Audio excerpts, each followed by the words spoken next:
Over the past weeks and days, I've been inundated with calls, private chats and messages asking me why I hate Nnamdi Kanu.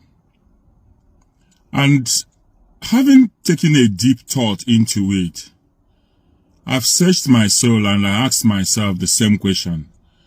Why do I hate Nnamdi Kanu? And I have to be very honest with you, my audience and my friends who have raised these concerns and questions. I hate Nnamdi Kanu because I do not understand how a man who was comfortable in the United Kingdom, had everything coming for him, could sacrifice his happiness, that of his children and his wife, and even sacrifice his parents and a lot of loved friends that we have known over the years. Some of these friends traveled with him to Nigeria and they were in his village. And most of them were tied down right inside his house. And I remember when the army started shooting, I placed a call to him, to a friend, because I couldn't get him on phone. And I asked them, I said, these guys are about attacking your house and your father's compound. Can you find a way of escape? And the guy who took the phone to him, and I could hear Nnamdi Kanu right inside the house there saying that he is not going anywhere, that he will stay there and die with his people. And finally, I think they managed to rescue him out of that building by force, and the rest is history. But then I began to think deeply, why I hate Nnamdi Kanu. How can somebody call 80 million people to reason, to tell them, to warn them about impending danger, and they despise him so much? How can somebody educate the Hausa people who joined the Fulanis in 1967 to kill 3 million of our people? How can he be talking about the Benue people and the Plateau who stopped the train coming from the north and removed our people and buried them? How can he want to defend the people who killed Kaduna and Zogo? I just could not understand it. I just could not understand how Nnamdi Kanu was able to find 132 settlements of the jihadists, of the terrorists in our territory. And he was calling everybody that had ears to hear that these people have started taking positions around our riverbirds, and that an attack was imminent. The governors heard him say it. The elders of Igbo land heard him say it. The shameful senators then, they heard him. The House of Reps, people from the southeast, the clergy, everybody heard when Nnamdi was calling. But nobody paid heed to him. Everybody abandoned him. I could not understand how Nnamdi Kanu, knowing fully well that his followers, who were just only holding a flag and a song, were all buried right in front of people, in front of children, in front of women. Mothers were crying all over Igbo land as their sons and daughters were displayed on police jeeps and police helicopters as they were drowned in mud water to drink the mud water. I just could not understand how such a person could go board a plane and went back to Nigeria and was arrested because he wanted to save his people. Nnamdi Kanu might have used certain languages that are unacceptable to certain people. But one thing that I hated Nnamdi Kanu for was his love for humanity, his love for justice, his love for equity, his love for understanding, his love for truth. And I remember him saying something which has left which has always been in my heart up till today. He said, no matter how many people believe in a lie, that it will never change to become truth. And what is happening today? The lies that we've told ourselves since 1960, believed by over 200 and something million people, has the lie become truth today? No. All over Nigeria, we're seeing the failing of every infrastructure, every agency, every government department. There's a massive overhaul, over 100% failure in structure, in process and procedures. Nigeria is collapsing right before our eyes. Nnamdi Kanu warned. He talked about the migration of these people who will come to claim that they own Nigeria. Nnamdi Kanu talked about the people who, the Easterners in the military. He told them that they will be targets. And look at what happened with Oba. He was mowed down. He was spied.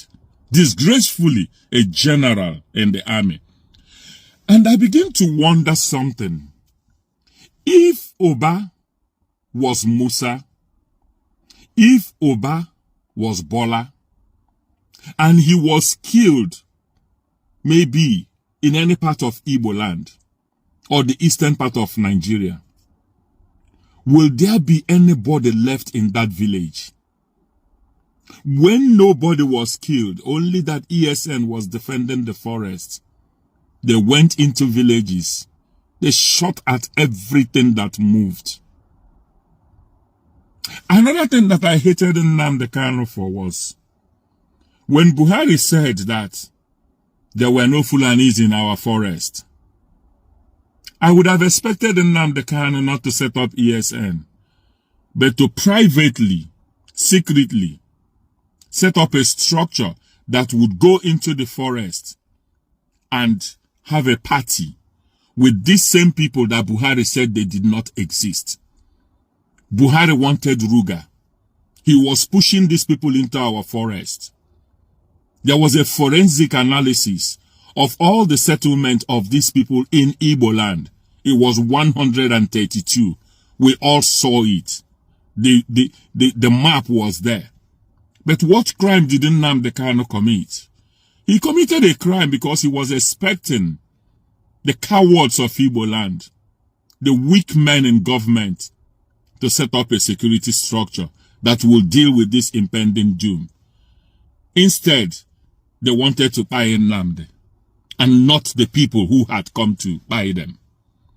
We saw the massacre in Enugu villages. It was evident. It was clear. But the governor of Enugu State, who lacked erective testicular fortitude, could not even act. When he called on the 82 division, they could not act. After the activity, they now went to protect the people against a reaction.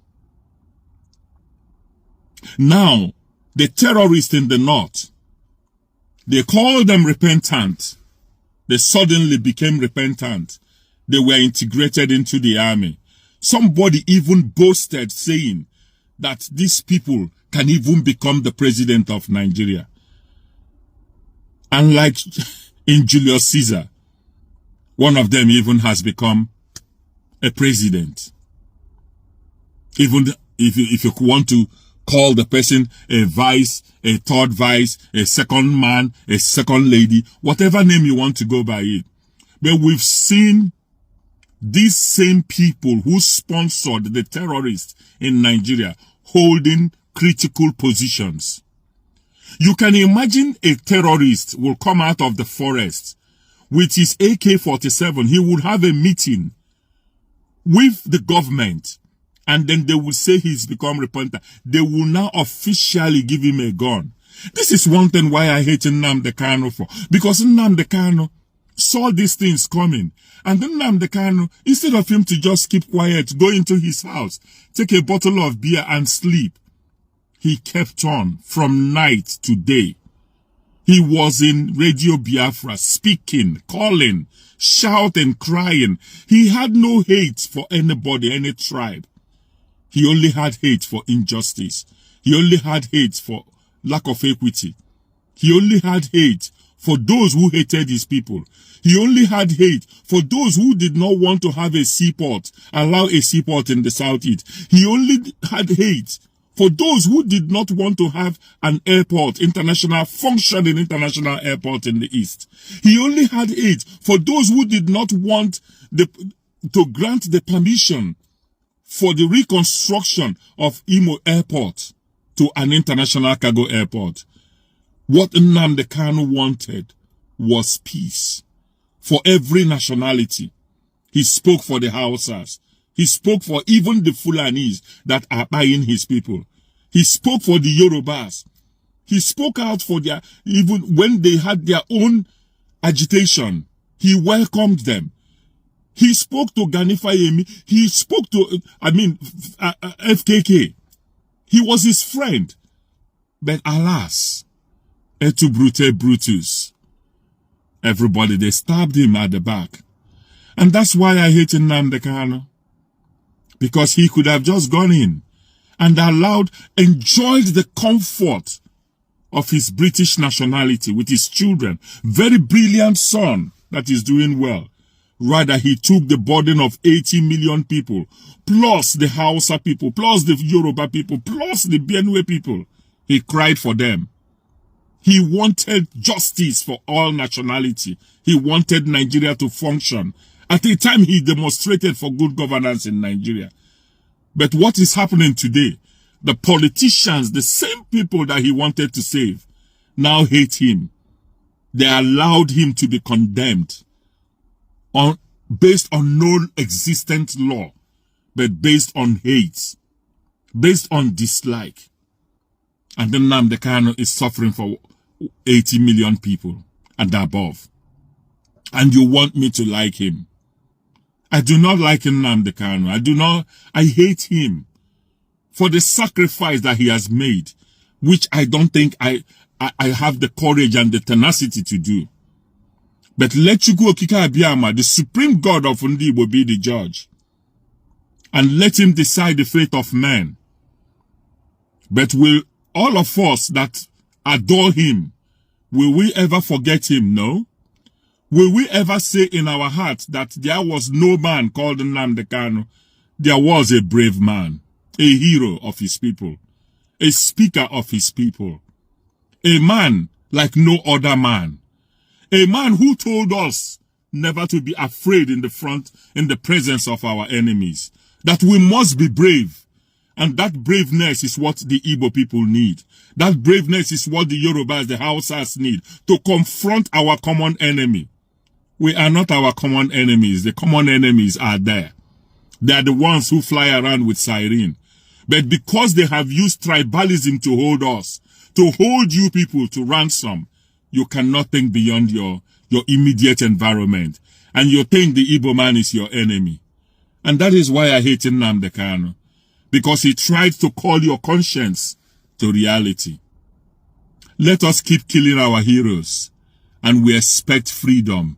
We expect justice, equity. Under which law was Nnamdi Kanu found guilty? Under the law of tribalism. Under the law of xenophobics. Under the law of hatred for the people that have done nothing to anybody.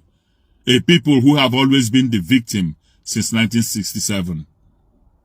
But Chukwu Okike Abiyama hears the voice of the one calling in the wilderness, releasing Nnamdi Kanu, for he has done nothing to you.